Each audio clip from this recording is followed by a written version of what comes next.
Atos, capítulo 2, verso 1.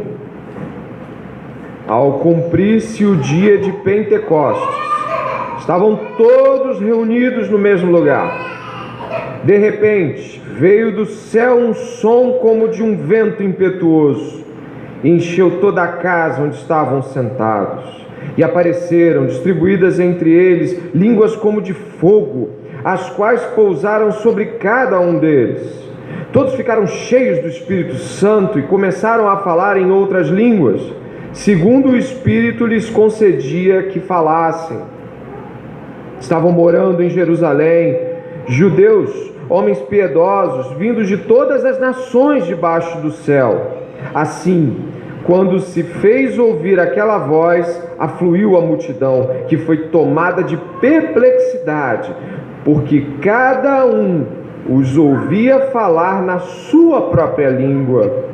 Estavam atônitos e se admiravam, dizendo: vejam, não são galileus todos estes que aí estão falando? Então como os ouvimos falar, cada um em nossa própria língua materna? Somos partos, medos, elamitas, e os naturais da Mesopotâmia, Judéia, Capadócia, Ponto e Ásia, da Frígia, da Panfilha, do Egito e das regiões da Líbia, nas imediações de Cirene, e romanos que aqui residem, tanto judeus como prosélitos, cretenses e árabes. Como os ouvimos falar sobre as grandezas de Deus em nossas próprias línguas? Todos, atônitos e perplexos, perguntavam uns aos outros: o que será que isso quer dizer? Outros, porém, zombando, diziam: estão bêbados. Então Pedro se levantou junto com os 11 e, erguendo a voz, dirigiu-se à multidão nestes termos: homens da Judéia e todos vocês que moram em Jerusalém, tomem conhecimento disto e prestem atenção no que vou dizer. Estes homens não estão bêbados, como vocês estão pensando, porque são apenas 9 horas da manhã. Mas o que está acontecendo é o que foi dito por meio do profeta Joel. E acontecerá nos últimos dias, diz Deus, que derramarei o meu espírito sobre toda a humanidade. Os filhos e as filhas de vocês profetizarão, os seus jovens terão visões, e os seus velhos sonharão. Até sobre os meus servos e sobre as minhas servas derramarei o meu espírito naqueles dias, e profetizarão. Mostrarei prodígios em cima no céu e sinais embaixo na terra, sangue, fogo e nuvens de fumaça. O sol se transformará em trevas e a lua em sangue, antes que venha o grande e glorioso dia do Senhor. E acontecerá que todo aquele que invocar o nome do Senhor será salvo. Israelitas, escutem o que eu vou dizer. Jesus, o Nazareno, homem aprovado por Deus diante de vocês com milagres, prodígios e sinais, os quais o próprio Deus realizou entre vocês por meio dele. Como vocês mesmos sabem, a este, conforme o plano determinado e a presciência de Deus, vocês mataram, crucificando-o por meio de homens maus. Porém Deus o ressuscitou, livrando-o da agonia da morte, porque não era possível que fosse retido por ela. Vamos orar?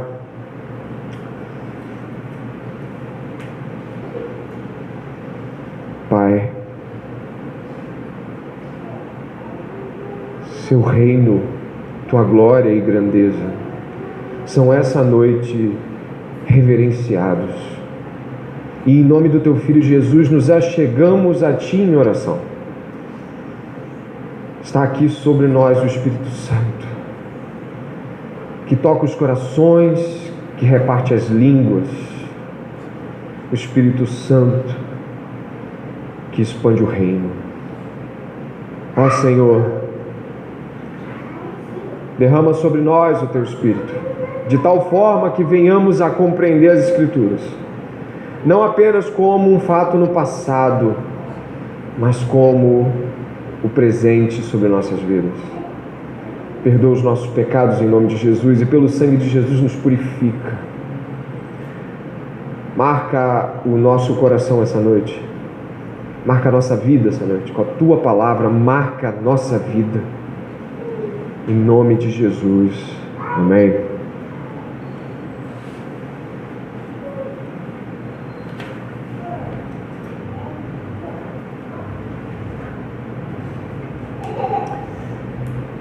Na última semana tivemos a oportunidade de ouvir a palavra de Deus em Atos capítulo 2.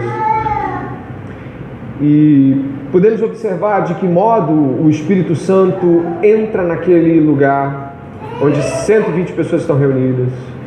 E o Espírito Santo vai, fala com elas, atua na vida de cada uma delas, de tal modo que elas falam sobre as grandezas de Deus.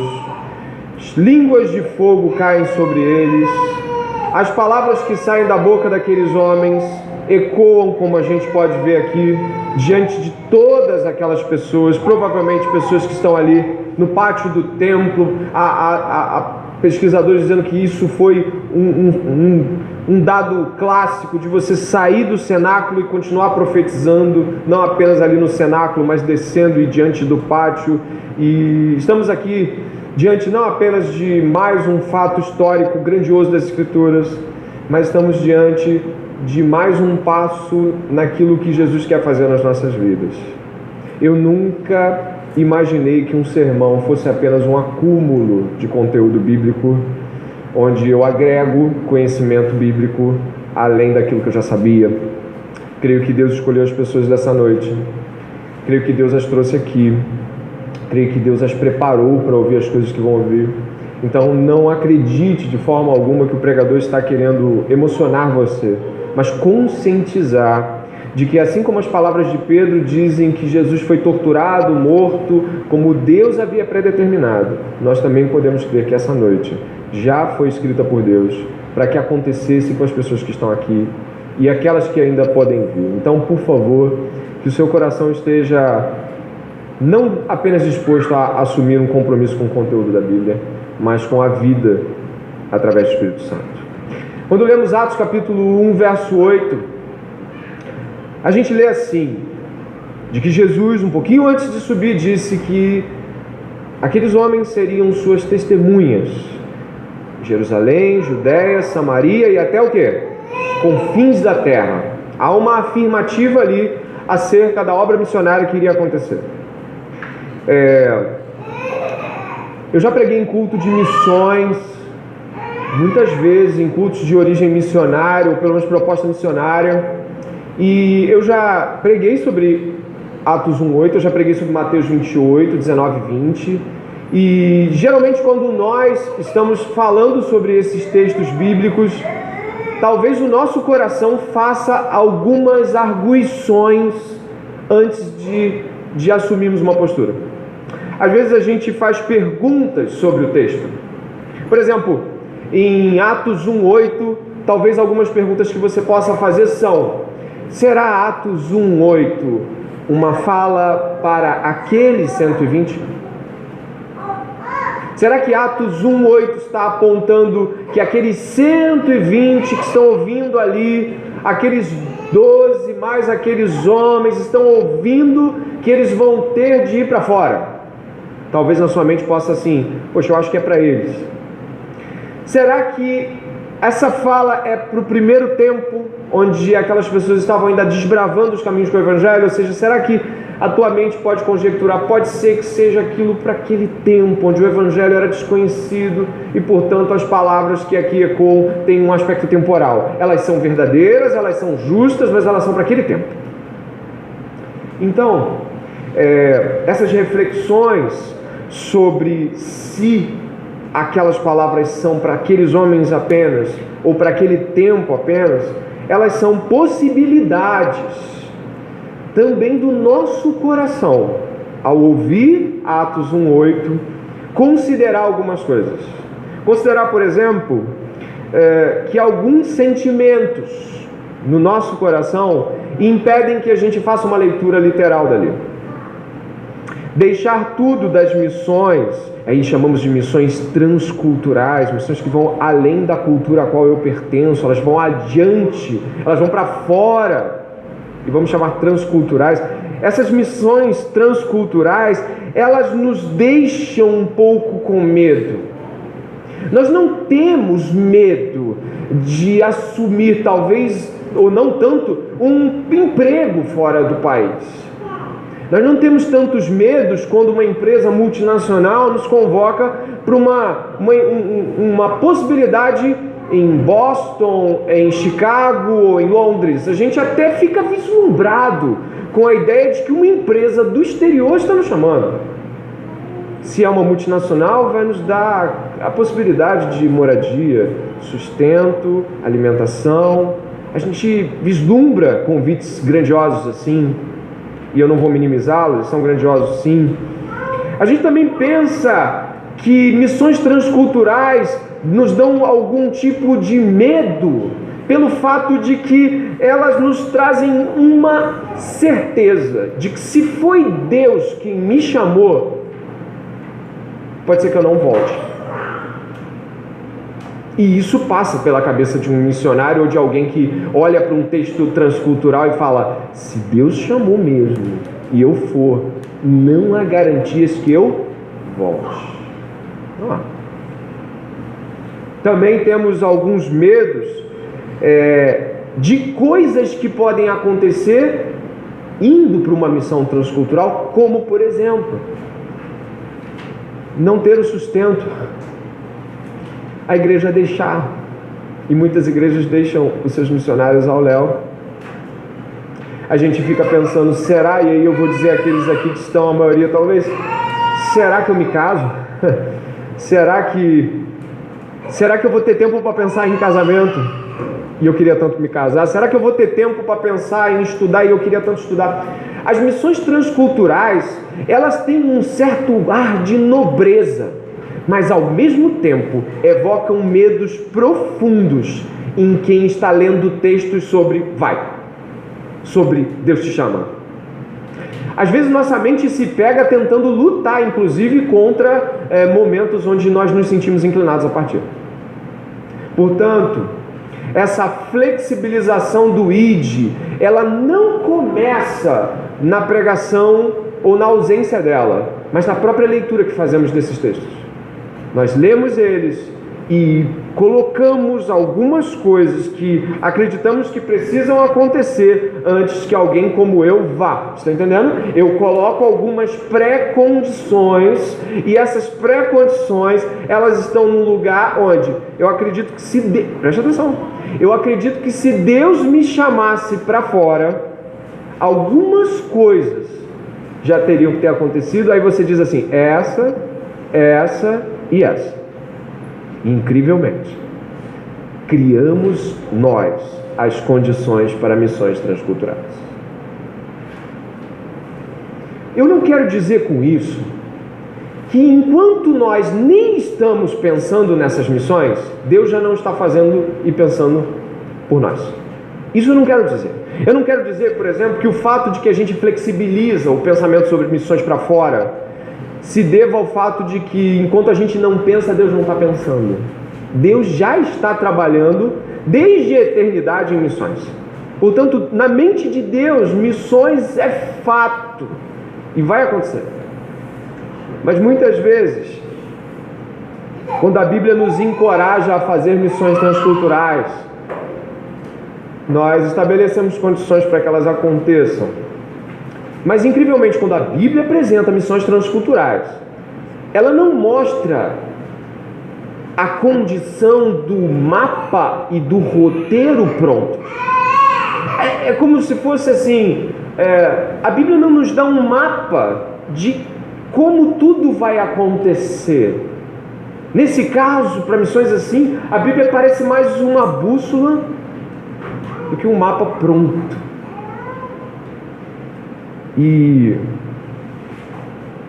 a bússola aponta sempre para o Evangelho, para o plantio, para fora. Eu fico aqui pensando se antes de entrarmos no texto não podemos ressaltar vidas. John Bunyan demorou muito tempo a se converter. Todos conhecem o autor de O Peregrino. John Bunyan levou anos lutando contra a carne. Eu gostaria de pensar contigo o quanto tempo John Bunyan pode ter pensado: Deus não usaria um homem assim. Deus não usaria um homem com tantos pecados sobre o corpo, sobre a mente, pecados sexuais, lutas carnais. Deus não levaria um homem desse a sério. Eu diria que, como Deus usaria um John Bunyan, um funileiro? Você sabe o que é funileiro? Panela, tampando buraco em panela, tampando buraco em coisas de metal. Um funileiro, um homem sem instrução formal, cheio de pecados. Deus usaria John Bunyan? Porém, quando John Bunyan se converteu ao Senhor Jesus Cristo, Deus o usou tão poderosamente que o prendeu. E preso, ele foi até os confins da terra. A obra O Peregrino, na língua inglesa, é a segunda obra mais lida depois da Bíblia. E John Bunyan foi aonde nenhum pastor do seu tempo foi. Ele atravessou 3 séculos pelos confins da terra. Talvez você seja alguém que luta contra pecados que julga serem primários. Talvez na sua mente você seja alguém como um funileiro, alguém sem instrução formal, alguém sem estrutura intelectual. Mas as palavras de Deus a Samuel ecoam com o tempo e o tempo. Deus não vê como o homem vê.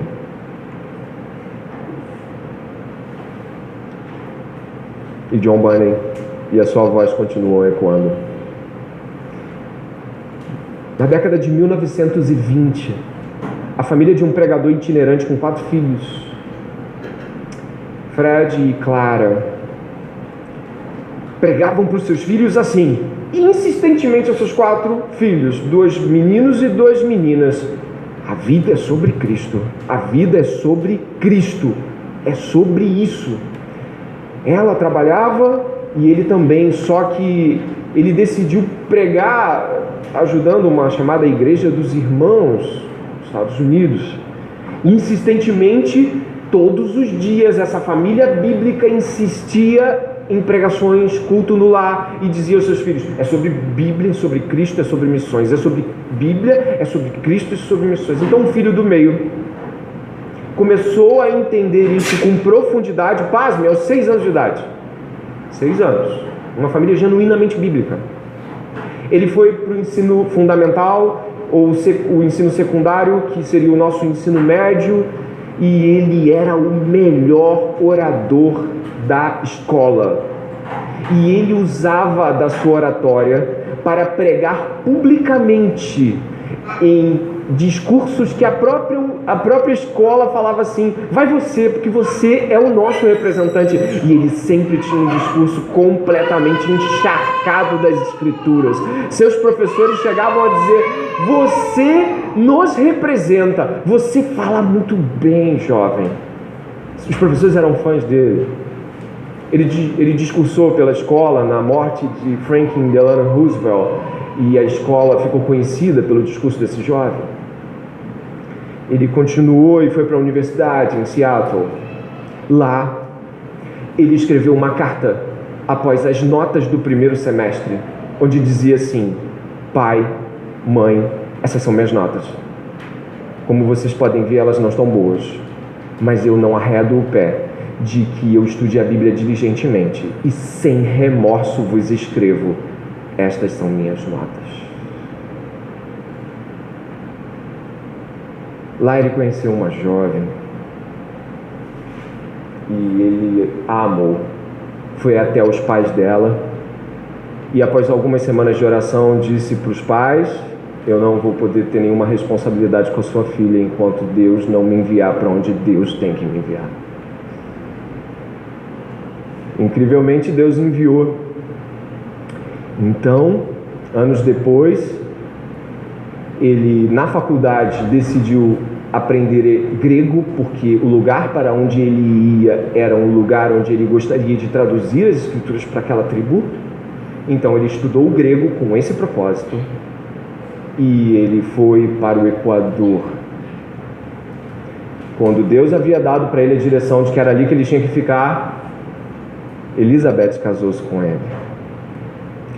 E a história todo mundo sabe. E a conversa dele e os sons da voz dele ecoam sem nenhum livro. Mas uma frase é certa: não é tolo aquele que abre mão do que não pode reter para ganhar o que não pode perder. A voz de Jim Elliot e de Elizabeth Elliot continuam ecoando e ecoando e ecoando. E hoje minha filha conhece Jim Elliot e as moças aqui conhecem Elizabeth Elliot, porque em algum momento as palavras da Bíblia não foram apenas um texto. Então, talvez você esteja pensando: ué, mas será mesmo que não era só para aquele tempo? Será mesmo que não era só para aquelas pessoas? John Bunyan e Jim Elliot não acreditaram nisso. E o testemunho deles continua queimando em nossos corações, porque eles acreditaram na palavra que ouviram.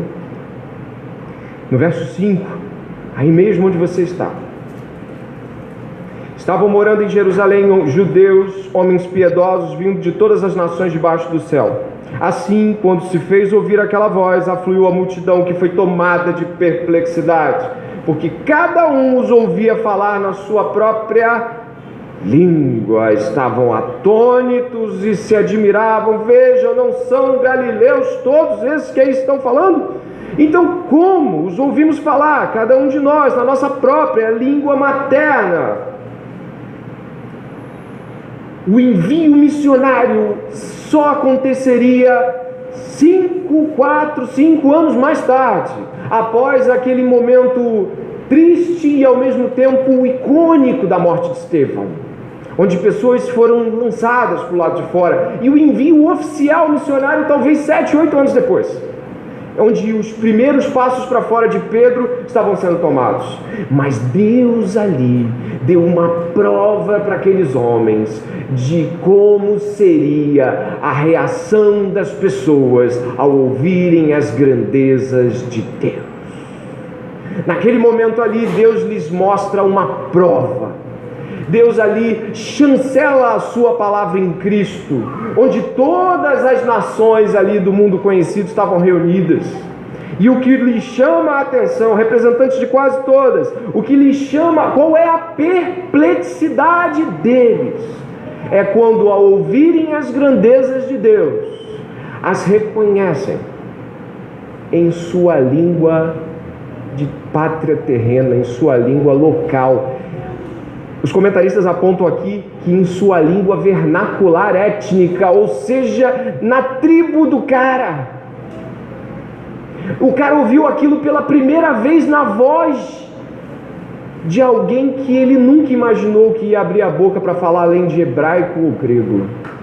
Até ali nós só tínhamos 2 traduções para a Bíblia, que era a Bíblia Septuaginta em grego e o Velho Testamento em hebraico, e naquele momento ele estava ouvindo as grandezas de Deus na língua da sua terra. Isso é grandioso. Isso é grandioso porque nesse momento aqui, Deus mostra para aqueles homens que estavam diante daquelas promessas qual seria a reação de um povo ao ouvir sobre o amor e a bondade e a justiça de Deus em sua própria língua. Nós estamos muito acostumados a ler a Bíblia em português. É muito fácil. A gente pega e lê. Mas como é ouvir a voz de Deus em sua própria língua? Nesse momento aqui, estavam homens ali entre o período da Páscoa e do Pentecostes, cerca de 50 dias. Então muitas pessoas, elas moravam por ali nesses 50 dias. Não valia a pena voltar.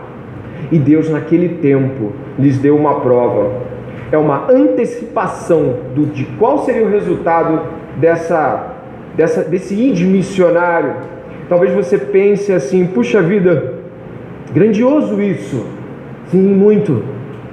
Alguns homens passaram mais de 40 anos vivendo e traduzindo Bíblias para línguas. William Carey traduziu a Bíblia para 6 idiomas indianos, no mesmo país, diante de centenas de dialetos. 41 anos da vida de William Carey foram para a tradução, para ensino, para pregação, reformas sociais em prol daquele povo. Incrivelmente, depois de 41 anos de ministério, os convertidos de William Carey não ultrapassavam 700 pessoas, num país de milhões. Mas um indiano, Vishal Mangalwadi, que tem um livro maravilhoso, o livro que fez o seu mundo, Vishal fala assim: Carey viu a Índia não como um país estrangeiro a ser explorado, mas como a terra de seu Pai Celestial a ser amada e salva. Oh. Nós temos um problema aqui essa noite. Nós temos um problema. Nós viajamos pelo mundo, pelo interior do país, por outros estados. Nós vamos para fora da nossa cercania. Muitas vezes, muitos de nós aqui já foram para o interior do estado, não achou uma igreja. Foram para fora, para a Europa, Estados Unidos. Talvez ainda vão mais ainda, mais longe do que já foram. Talvez você já tenha ido a um lugar onde tem 0,003% de gente salva e convertida a Jesus Cristo. Mas, incrivelmente, nós desfrutamos da cultura desses povos. Nós desfrutamos de sua hospitalidade. Nós comemos entre eles. Trazemos lembranças de lá. Mas não somos capazes de deixar uma palavra numa praça e nenhuma oferta a um casal de pastores da localidade. Somos incapazes de pensar nos confins da terra como alvo missionário. Não somos apenas descuidados com missões, somos cruéis. Todas as oportunidades que o povo do primeiro século podia ter eram oportunidades sobre o Evangelho. Dispersos na perseguição de Estevão, eles iam e pregavam o Evangelho. Filipe estava atento à voz do Senhor e por isso viu o homem na carruagem. Por isso, porque ele estava olhando a quem falar, a quem evangelizar. Talvez você fale assim: puxa vida, palavra dura, o que o irmão quer dizer? O pastor está falando que... Eu estou falando o que você está ouvindo. Nós não temos compromisso nenhum com missões mundiais. Eu estou falando que a gente não tem compromisso nenhum com missões transculturais. Eu estou falando que a gente pensa sempre em ir para fora, para viajar. E eu estou falando isso bem, com todas as letras, porque é verdade. Conseguimos ir a Minas Gerais, ao interior de Minas Gerais, sem dó nem piedade, de saber que lá quase não há crentes convertidos. Conseguimos ir a Mato Grosso, sul do país, onde pouquíssimas igrejas estão lá, e nós não temos nenhuma compaixão para com os perdidos. Nós voltamos para a nossa igreja local muito alegres pela oportunidade. Aí você vai falar assim: poxa vida, e se a gente mandar a Bíblia para lá? A gente pode mandar a Bíblia para lá. A gente pega, junta o dinheiro da igreja e envia a Bíblia lá para esse país, para esse lugar que não tem Bíblia. Só que tem um problema, ou mais de um. Se você olhar o livro de Atos, aí onde estamos, esses homens ouviram a palavra do Senhor. Esses homens entenderam de que as palavras se tratavam de grandezas de Deus. Está entendendo? Grandezas. Deus estava sendo anunciado. Eles não têm dúvidas sobre o que estão ouvindo do ponto de vista de uma compreensão, sobre as grandezas de Deus. Mas o verso 12 denuncia algo. Todos estavam atônitos e perplexos, perguntando uns aos outros: o que será que isso quer dizer? Eles não estavam conseguindo associar aquele momento a qualquer parte da Bíblia como sendo um cumprimento profético de qualquer espécie. Eles não tinham ali naquele momento nenhum discernimento de estar diante de Joel sendo cumprido. Eles não tinham, mas isso não significa que eles não conhecessem o livro de Joel. Isso não significa que eles não conhecessem Amós, Obadias, Gênesis. Não! Eles não estavam conseguindo relacionar aquele evento a qualquer outro que a Bíblia poderia profetizar. E aí, Por que é importante ir e não apenas enviar Bíblias? Porque é preciso pregar. O que acontece logo em seguida, após eles olharem para aquilo, ouvirem aquilo, é que Pedro prega a palavra. Incrivelmente, quando nós vemos os textos bíblicos sobre pregação, a gente ouve assim, por exemplo, em 1 Coríntios 15, 25 diz: visto como na sabedoria de Deus o mundo não conheceu a Deus, pela sua sabedoria aprove a Deus salvar os crentes pela loucura da pregação. É pela loucura da pregação que nós podemos nesse momento aqui entender que Deus tem o seu método de fazer com que a sua palavra seja aplicada, e a pregação é o método de Deus para que isso aconteça. Não é apenas enviar uma Bíblia e agora leia no seu dialeto, fique feliz. Gostaria que você fosse comigo em Romanos, antes de retornarmos a Atos. Romanos capítulo 10 vai nos surpreender, porque não trata assim.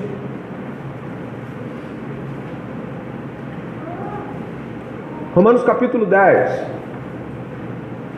diz assim a palavra do Senhor no verso 13. Observe, por favor. Porque todo aquele que invocar o nome do Senhor, diga, como porém invocarão aquele em quem não creram? E como crerão naquele que nada ouviram? E como ouvirão se não há quem pregue? E como pregarão se não forem enviados? Como está escrito: quão formosos são os pés do que anunciam coisas boas ou boas novas. Mas nem todos obedeceram ao Evangelho, porque Isaías diz: Senhor, quem creu na nossa pregação?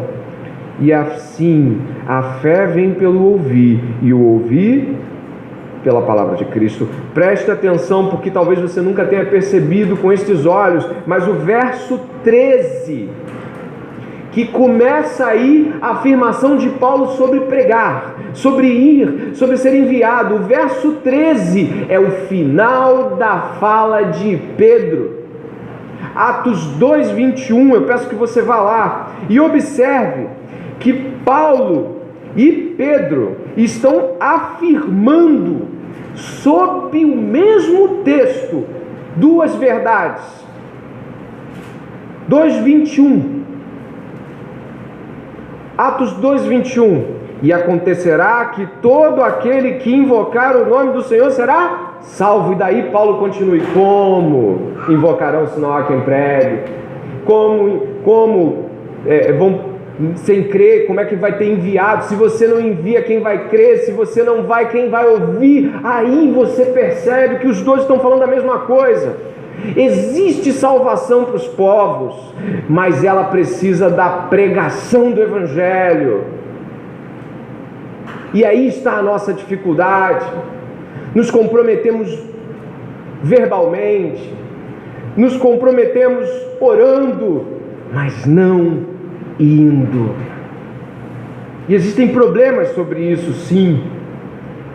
Se você envia uma Bíblia e alguém crê, glória a Deus, mas ela não pode ser discipulada.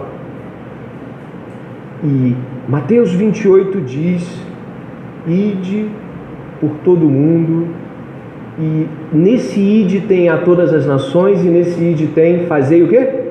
Discípulos. Olha Atos 2:37, o discurso de Pedro acaba, e o que acontece com aqueles homens em Atos 2:37? Quando ouviram isso, ficaram muito comovidos e perguntaram a Pedro e aos demais apóstolos: que faremos, irmãos?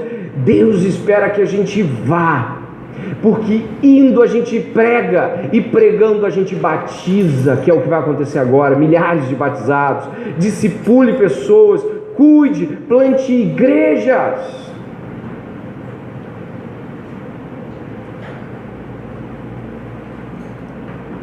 A proclamação carece de corporificação. Ele não apenas enviou sua palavra, ele habitou entre nós. A pregação carece de corporificação.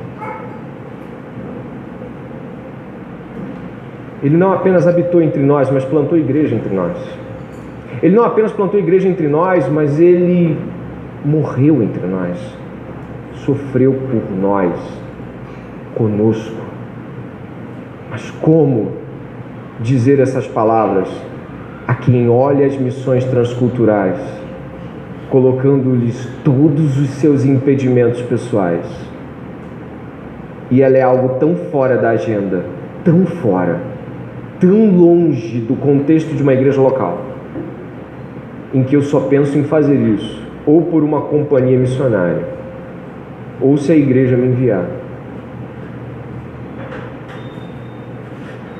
Eu fico pensando que em algum momento Jim Elliot, William Carey e Dietrich Bonhoeffer pensaram claramente de que a proclamação de fato carecia da corporificação, do tabernacular, do estar entre, de fazer com o corpo lá entre aquele povo. E por isso eles entenderam e nos marcaram tanto. Ore pela França, mas ore também, Deus me leva para a França. Não ora pela França, mas ora assim, e me leva, me joga naquele povo. Ore pelo sul da Bahia, pelo centro-norte ali do Brasil, mas ora assim também, e me leva para esse povo, e me joga no meio deles, e que eu me perca lá, e que eu pregue o evangelho lá, e que eu suma lá, e que ninguém mais ouça, mas que Cristo seja conhecido. A ênfase aqui da minha fala, ela é uma ênfase não porque cada um daqui desconhece essa palavra, mas como cada um de nós essa noite espera ser enviado, quando todas as condições estiverem de acordo. Aí não é um envio, é passeio. É passeio. E no verso 14, Pedro mostra por que é importante que alguém esteja pregando. Ele explica para aquelas pessoas: não tem ninguém bêbado aqui não. Essas palavras são de Joel, o profeta. Vocês conhecem Joel? E aí ele aponta para o presente, explicando o passado. E no verso 17 diz: e acontecerá nos últimos dias. Ele aponta para o futuro. É necessário que você e eu saiamos daqui e vamos para fora, e bem para fora, e bem para longe. Uma igreja que não envia e que acha absurdamente fantástico ter alguém que foi para um outro continente, é uma igreja que não percebeu ainda o quanto isso deve ser comum, o quanto isso deve estar na pauta, o quanto isso deve estar na minha agenda pessoal. O André deve estar pensando assim: Senhor, me envia. É para onde? Só que nós tememos esse desgaste que o envio vai levar, nós tememos a perda, nós tememos não ter controle sobre o envio, nós queremos ter dinheiro o suficiente, estrutura o suficiente, a gente precisa ter o suficiente para quando a gente for, a gente está em paz. Mas eu duvido que haja plenitude de tudo no envio.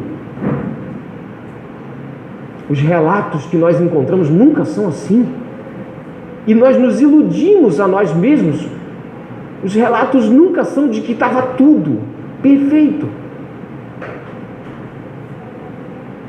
A pregação é necessária, o pregador é necessário, o evangelista é necessário. Ele vai explicar o passado, ele vai dar luz ao presente, vai apontar o futuro, vai batizar gente, vai plantar a igreja e discipular pessoas. É necessário que eu e você vamos. A gente precisa ir. Nós não deveríamos temer essa noite que isso fosse uma convocação. Portanto, você não deveria estar com medo, mas é compreensível que esteja, tendo em vista de que Deus pode estar te chamando sim para missões. Não deveríamos hoje sair daqui sem a certeza absurda de que alguma coisa estranha está acontecendo e de que Deus está preparando algo e de que alguma coisa vai acontecer e nós não podemos controlar isso. Deveríamos reger a nossa vida por missões e não colocá-las em algum tempo delas. Em algum momento a gente pode pensar em missões. Isso não deveria ser assim. Para concluir, eu gostaria de lembrar de algumas pessoas e suas frases que talvez possam tocar o seu coração e fazer lembrar de por que você veio aqui essa noite. Amy Carmichael, que foi para a Índia, dizia assim: a vida missionária é simplesmente uma forma de morrer. Charles Studd: apenas uma vida, logo passará. Apenas o que for feito para Cristo permanecerá. David Livingstone, que morreu na África: Deus, envia-me para qualquer lugar desde que vás comigo. Coloca qualquer carga sobre mim desde que me carregues. Desata todos os laços do meu coração, menos o laço que prende o meu coração ao teu. E ainda David Livingstone disse: Deus teve um único filho e fez dele um missionário. Não foi um estudo, foi um sermão. Não foi mais uma palavra, foi uma convocação. Existem pessoas hoje cegas, perdidas, enquanto nós mastigamos essas palavras, tentando fazer com que não sejamos os missionários, mas que o Senhor possa enviar o coração de pessoas essa noite. Talvez elas vão daqui a 6 meses, 1 ano, 1 ano e meio, 2 semanas, não sei. Mas o coração pode estar sendo enviado essa noite.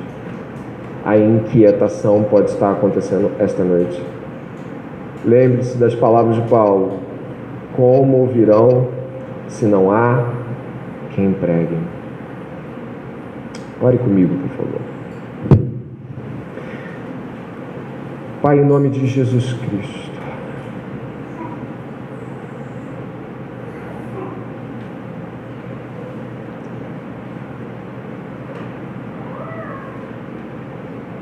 Pai, porque depois de palavras assim, ainda tentamos perguntar se é para nós.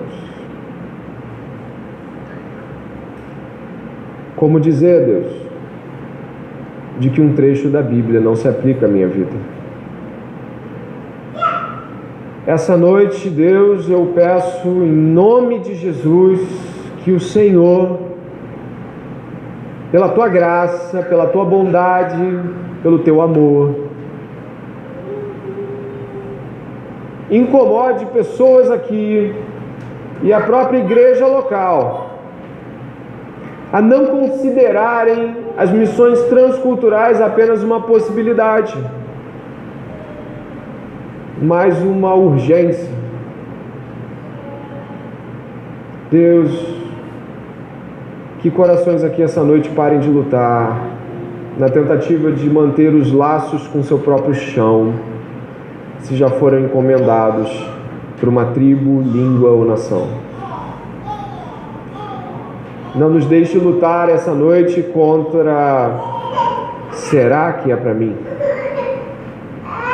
Mas como Isaías, queimado por Deus e marcado pelo seu fogo, possamos dizer: envia-me a mim. Não importa a idade, não importa a pobreza ou riqueza, não importa o que estiver fazendo, trabalhando ou fazendo faculdade, desempregado, não importa. Que funileiros ou universitários, essa noite, estejam sendo convocados pelo seu Senhor. E que em nome de Jesus paremos de relutar contra as tuas palavras. Eis-nos aqui, Senhor, louvamos o teu nome. A tua, Deus, que tem um filho missionário, que possamos, em Cristo, achar todo o motivo das missões mundiais. Em nome de Jesus. Amém. Glórias a Deus.